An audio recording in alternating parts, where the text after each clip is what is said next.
What's going on, everybody? Welcome back to ICNV Drive Position. Yeah, from the title of this conversation, I know you're probably trying to figure out what's going on, but this is going to be one of the hardest conversations I've ever had because I've been going back and forth about my future with my Corvette C8. And truthfully, it's a lot of stuff on the table, especially on my mind. And I really haven't decided what to do yet. So to me, the 2023 car year, or should I say car season, is going to be very interesting. I've been trying to figure out what move I should make. Should I keep the Corvette C8? Should I get rid of the Corvette C8? And honestly, I really haven't come up with a great answer yet, but I have to admit the struggle is real. A lot of people have chimed in just asking me or saying, why don't you move forward? Why don't you just get rid of the car? It's not that hard of a decision. And in certain aspects, you're probably right.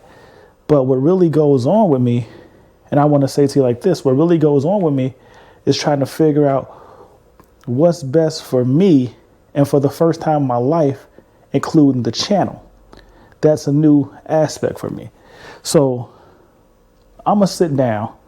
Well, I've had several sit downs, but let's have the real conversation that everybody's been waiting to hear. So let's get into this topic. And so you can see why I struggle with this all the time.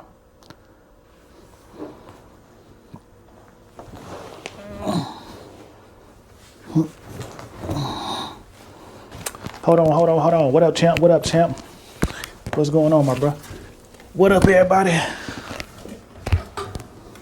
Let's get set up for this.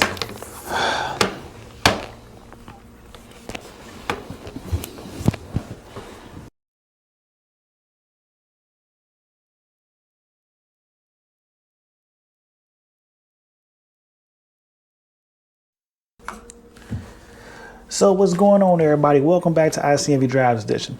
Today, as you saw from the topic on the thumbnail, we're going to get into why the struggle is real when it comes to keeping or moving my Corvette C8.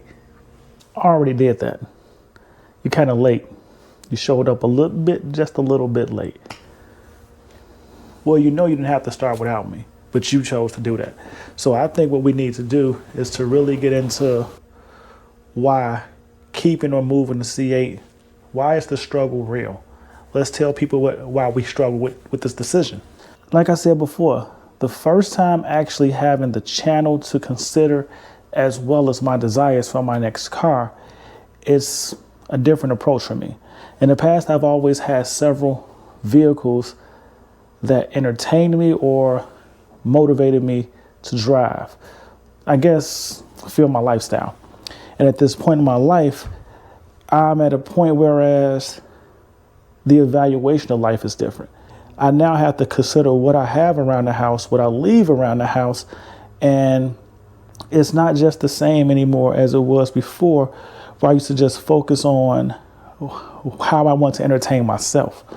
So when I look at this Corvette, you know, I have so many different aspects behind it. I got my wife who sits there and say I should keep it and then give it to her. I got my son who wants it, but in the grand scheme of things, he don't even have a driver's license yet, but he doesn't understand. Through every course of my life, I've always had a nice sports car. So you don't have to hold on to the Corvette because there will always be something else there for me to have or something else there that I'll guarantee and draw his attention, but he doesn't see it that way. So for me, for the first time ever, I have so many people whose opinion I have to take into consideration. And I think that's what's making this a hard decision for me.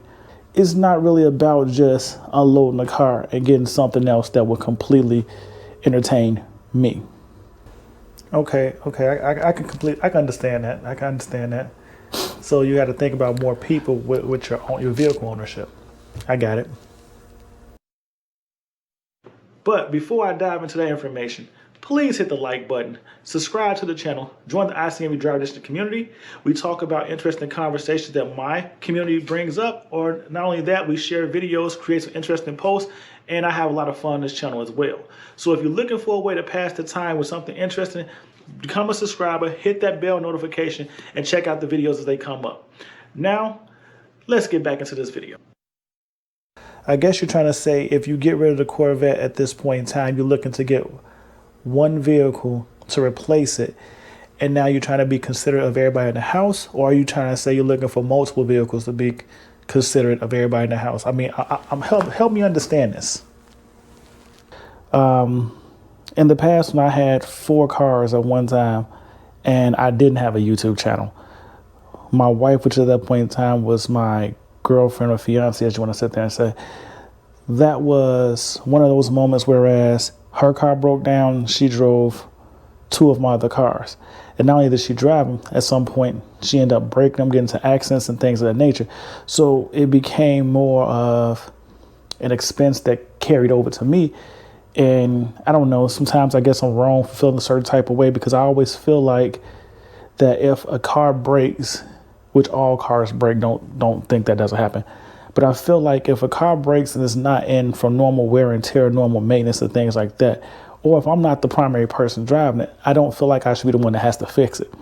And so when the last time I had so many cars, what ended up happening was my mother broke one, my wife broke one, and I had 2 cars out the 4 I owned just sitting that needed repairs, and neither one of them wanted to fix the car, but yet they had nothing to drive.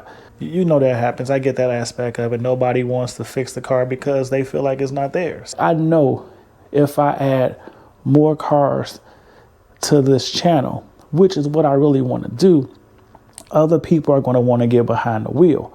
And I'm not even going to lie to you. At this phase of my life, I really like to celebrate my progression with my family. So if my daughters want to drive a car, I don't want to say no, but to me, in my eyes, they're still new drivers.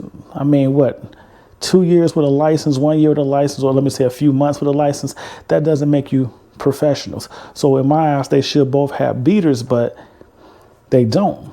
Well, they do, but they don't. So that's a whole nother conversation. But my point is, they both should have beaters. And that's the thing. I'm not looking to get an everyday car.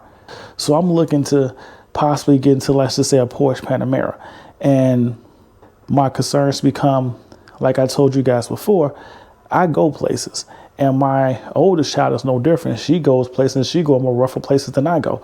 So I don't really know if I would feel comfortable with her driving a Porsche or a Bentley or just anything I own at that point in time into some of the areas she goes in. But how do you deny your child who does so good in school? I mean, she gets straight A's. So like I told her before, if you continue to do what you're supposed to do, there's not much in life I won't deny you. But now I feel like I'm setting myself up to put pressure on her because, like I said, and my son's just the same way. When your father does certain things, you want people to see you can get it too, or you can achieve it too. And she's doing everything I've asked of her. So actually, both my daughters are doing everything I ask of them. So I just feel like it's a struggle because I hate to be the father to say no. And it's easier to say no when it's only one than when it's like 3 to 4. But at some point, I plan on growing the channel to that. So now it makes me have to open my eyes up to other options. No, you just said a lot right there, and I can completely understand. How do you deny a daughter who's getting straight A's the ability to drive nice cars? And one of the motivating factors when we started this was to progress in life, or show our progression in life, to be inspiration and motivation to other people. So I get it. And it's like, how can you be motivation to other people if you can't even motivate your own kids? So it's a heavy weight to go back and forth. And some, I can't lie to you, the struggle is real. So yeah, man, I get your point with that. Now, aside from that, let's just say, what type of cars do you like or are you trying to consider? Because maybe you're looking in the wrong area to be considering so many other people's thoughts. Like, why do we have to go extreme luxury? Well, I can honestly tell you this. I've always been interested in the Jaguar XJ, but to me, Jaguar ruined it when they went away from that V8 so early in the game. That was actually one car I was strongly considering for quite some time. Having my boy Chuck on the channel, he brought my interest back to the 2015, 2016, 2017 Audi A8L. Truthfully, I don't really need anything that big, especially since the girls are older now. We really ride 4 or 5 deep, but I still have interest and desires in that car. That's a really nice car. Truthfully, I think I would like to consider a RS7 more than an Audi A8L, but so let's just say Audi's on my radar. And then I still would like a SUV. The Bentley Bentayga has really been calling my name. Like I told you before, I'm a luxury car owner, and it's a lot of stuff with that car that's calling me. So I like the look of that car, I like the interior, and I'll be real with you. Like I tell people all the time, you know, the technology may not be quite where it should be, but it's something about stepping into a Rolls Royce, a Bentley, a super or a higher end, like even a Aston Martin.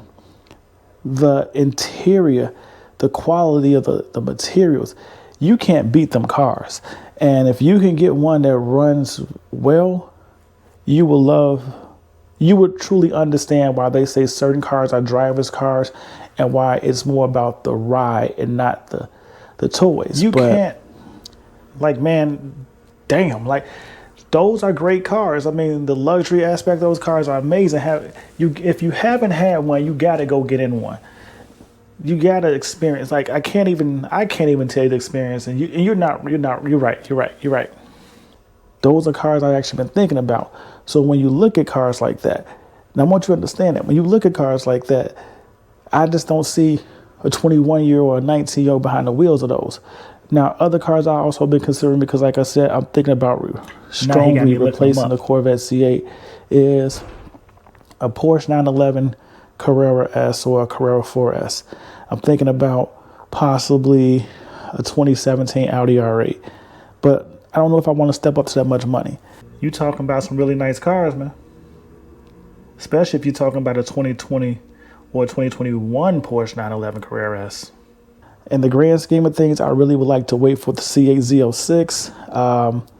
I really haven't been working too hard anymore on trying to acquire one because I'm trying to let this year play out. And when I say let this year play out, for everybody to understand, I'm saying I really want to get past June of this year. I want half of 2023 to go away because I have so many family things going on until June that even if the opportunity came up, and there's one that may possibly come up in the next couple of weeks, to get a C8 Z06, and if that comes up, as they say, I might have to sell, kind of like your boy Street Speed. I'm gonna have to make some quick decisions to make acquiring this car possible. But in the grand scheme of things, it's just after June of 2023, a lot of my financial commitments go away. So I can focus more on moving forward with what I plan to do with this channel, especially when it comes with vehicle ownership. It's funny to me that you bring that up. So what are your plans for this channel?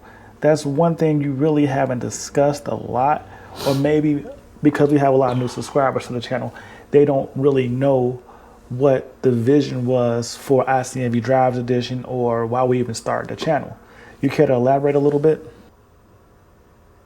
Maybe I should reword it. Maybe I should say it like this. When it comes to moving forward with the channel, right? What is your true focus? What are you focusing on? Why don't you share that with the people or share that with our followers? What is your focus when it comes down to making this decision? I guess that's a true conversation. Is it really about owning multiple cars? I feel like I at least need to have 2 cars for the channel at a minimum. 3 to 4 would be nice, but I feel like 2 cars for the channel is a minimum with my own personal ownership. If I go 3, I think it would be more with me changing or adding something my wife considers her primary vehicle that I would like to get behind the wheels to and make some content. So when I look at it for that purpose, that's, I feel like, my true focus is. But on the other hand, my real focus is based around me wanting to attend 2 to 3 rallies a year. I've said before, for many of you that don't know, part of my ultimate goal when I started this whole process, and I had never heard of Crown Rally or the Corsa Rally, the only thing I ever heard of was Gumball, was that I really wanted to create my own ICNV driving experience rally. And so I think that's my 5-year goal.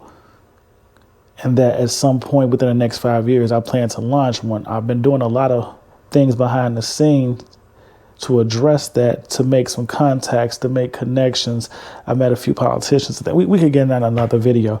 But my whole thing is, so it's not just about acquiring vehicles to drive behind the scene.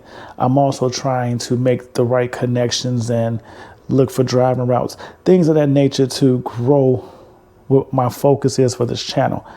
Okay, so you making some moves. I hear you. And my focus is for the channel is to ultimately host rallies. I did attend Crown Rally and it was a great time. I did that last year. Before that, I had never done it. I watched several videos on Gumball, and that just wasn't my thing. I kind of gave my idea what I wanted to do with a driving experience, as I called it, to my boy Sean, and then he introduced me to Crown Rally. Shout out to Sean, you know that's my boy. Haven't seen him in a minute, but he had a nasty SRT8 Cherokee. And then when I started watching Crown Rally, I bumped into another person that told me about Corsa Rally and a couple other rallies. So now, believe it or not, I'm actually connected to like 7 different rallies, which I didn't even know that many rallies took place, which kind of makes me question, should I still continue to go on my ICNV driving experience goal or dream? But as I talk to several people that own or control these events, they encourage me to, because they say it's just, despite how many rallies are out here and how many events goes on, there's still not enough. Everybody, the amount of people that want to participate in a rally hasn't declined, it's actually growing. So if you can do it the right way, the responsible way, it's a great way to meet new people and continue growth. So that's what my focus really is. Right now, I want to continue to participate in them, but at the same point in time, I want to eventually host one within the next 5 years and to make it an annual thing. So I don't know if that's going to be so much my legacy, but it's definitely something I would like to do, or where I would like to go. And so that was part of the whole reason I started this channel. But that was supposed to be a combined venture with like 3 other people really, but I'm slowly pulling them back in. So maybe we can get them back on the channel, back up under the umbrella, or maybe we have to branch off, because one, I'm gonna say this, 2 of them really have sat there and said, I've started ICNV into pretty much me, and they don't want to come in and make me about us.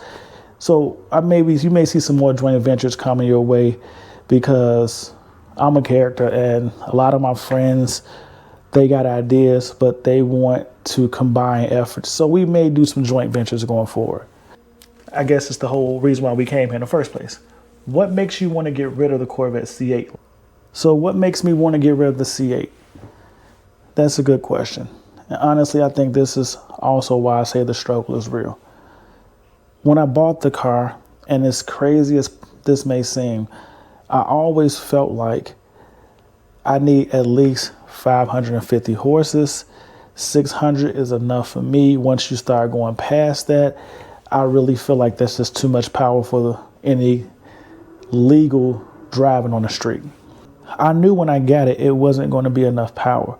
But me being me, and I say that so many times, one thing I always preach is, if you can't get a great deal on a car, if you can't get a lot of money off, sometimes it's about the whole package. And Zeus was a great buy for everything that came along with it. Please speak on what you mean it was a great buy when you look at everything that was going on. What I mean by that was, at that point in time, Corvette C8s, when I got my car, was selling anywhere from 10,000 over MSRP up until 40 grand over MSRP. I bought Zeus technically for like 12.5 over MSRP. I say 15 because when I bought the car, there was also a warranty thrown in with the vehicle. And if I would have canceled the warranty, I could have got $1,800 back. So in theory, it was like 14 and some change. I just rounded to 15,000 as a whole figure. So 15,000 over MSRP was what I felt like I bought my car for. So you say 15 more for the fact that you could have actually got money back from getting rid of the warranty once you bought the car. But realistically, when I got my car, it came with PPF on it. I got a car cover, a car tender, for the battery over the wintertime storage, and I got a warranty on my car with a zero deductible up until 84,000 miles. I never saw myself own the car to 84,000 miles or 7 years, but because it was thrown in there, it made the purchase of my C8 for the amount of money that I had to pay over seem not like a bad deal in my eyes. Because what ended up happening was I told the dealer when I bought the car that, I just can't pay that type of money if I'm going to get the car PPF'd and I'm going to do these type of things with it. So when I was looking to PPF the car and I wanted to get the whole car PPF, it was going to cost me about $6,000. I know some people can say that's expensive. Some people may say that's a good price, but I was looking at $6,000. I really didn't care for a car cover, but I got it. And the battery tender wasn't something I was looking for, but I have it. And the warranty, it wasn't something I was looking for either, because my plan was never to keep this car longer than 3 years. So I feel like with all those items added on, it was worth the over MSRP payment. They was able to sell you the car with the things you wanted done to it for a smaller amount than what it cost you. So although you paid over MSRP for the car, realistically, you saved money from all the add-ons you was trying to do. I've had fun with the car. I've done a lot to the car. There's still more things I can do with the car, but realistically, my vision of ownership of the car has kind of shifted. I've been out on rallies. I've met other people. I've been behind the wheel of other people's cars. I really have gained more respect for the Porsche. So when I was looking to get my car, I was strongly considering a Porsche 911 Carrera S. I feel like if I'd have got the Carrera S today, I would be sitting back saying I need to get a C8, or maybe I wouldn't have. But now it's kind of eating at me more, because it's really, as far as like performance wise goes, I really feel like they're the same car. But I've never considered myself a Porsche owner, and that's part of the reason I didn't get it. And the Corvette C8 had the look I was going for. But the Porsche is really a different and unique driving experience. And I just feel like it's time to switch it up. And that's why I say it comes down to the channel, because I miss the ultra luxury side of owning cars. And for the first time in my life, this is truly the only time I've really had one primary vehicle. So that's a new experience as well. But I miss owning luxury cars or the ability to switch up. So now when I feel like I've outgrown the car, there is no other vehicle taking over my attention to make me fall back in love with the C8 when I get back behind the wheel. So right now, I just feel like it's time. I feel like it's time to go into something else. I look at the aspect I want to still be able to hop in and do rallies. The Aston Martin DB11, I really like that car, but I feel like I'm stepping backwards into my Mercedes with just a different look. And for you, those of you that don't know, there is a new DB11 coming out. So that's one thing I've also been told to hold off, because it's just not a smart purchase right now. That if I'm going to pursue this DB11, I need to wait about 6 to 8 months. Man, I like that DB11 too. You have no idea.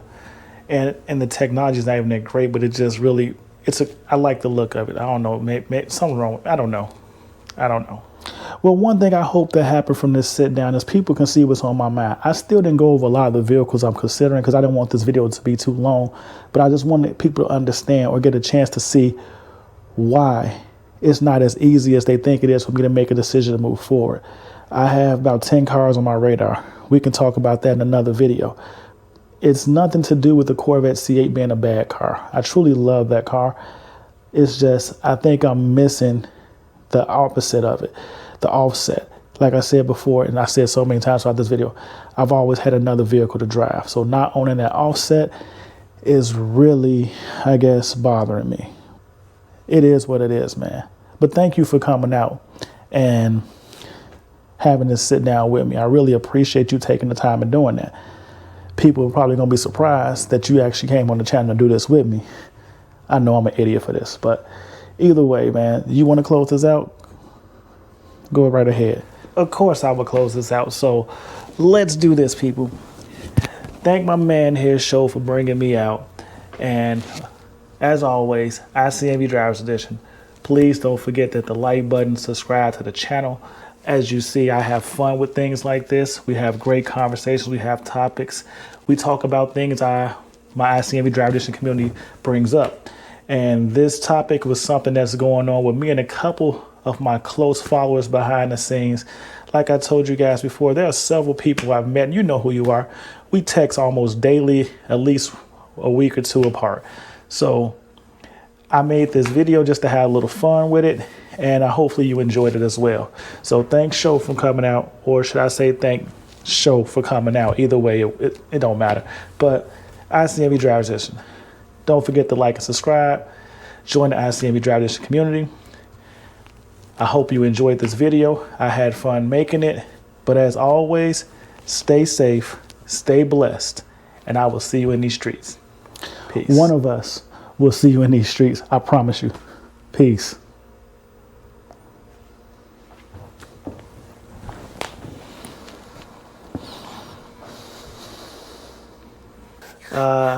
Hope you people watching now see kind of where he wants to go with the channel. Or should I say he, I mean me, or should I say we, however you want to look at it. But either way, that's a lot of information we just covered. We can talk about that in the comments below. If you got any ideas, reach out, let us know.